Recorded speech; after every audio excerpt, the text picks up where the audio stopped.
अस्सलाम वालेकुम नाजरीन, मैं हूं मोहम्मद अब्दुल हकीम। आइए देखते हैं आज का ये खबरनामा। हफीजपेट कोंडापुर के इलाके में ट्रक में बड़े गैस सिलेंडर जा रहे थे कि अचानक एक गैस सिलेंडर से गैस लीक होना शुरू हो गई।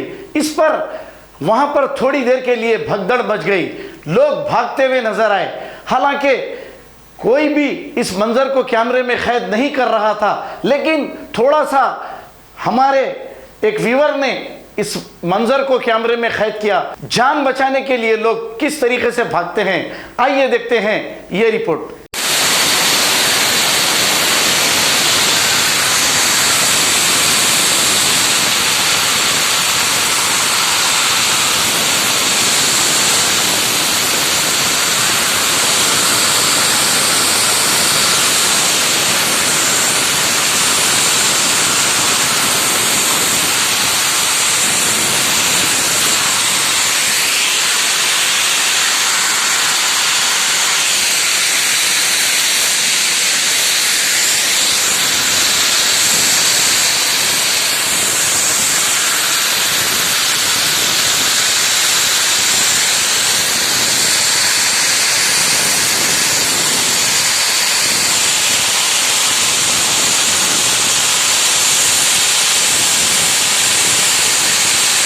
जर्मनटन हॉस्पिटल ऑर्थोपेडिक से मुताल्लिक हर मरीज यहाँ शिफायाब। बैनुल-अक़वामी शोहरत याफ्ता और इनाम याफ्ता doctor Mir Jawad Jar Khan, senior orthopaedic surgeon, advance operation theatre, ICU, digital x-ray, laboratory, physiotherapy, pharmacy, sharing और प्राइवेट रूम्स, लेडी डॉक्टर्स और डॉक्टर अर्जुमन सुल्ताना गायनेकोलॉजिस्ट की खिदमात हासिल। वाजबी फीस और मुकम्मल सहूलियात से हजारों मुतमईन। एम्बुलेंस से आरास्ता Germanton orthopaedic hospital, pillar number 150, Attapur, Hyderabad. खबर है शहर की, खबर है गाँव की, खबर है सारी दुनिया की। 7H न्यूज पसंद आए तो लाइक कीजिए, शेयर कीजिए और सब्सक्राइब करना ना भूले। 7H news.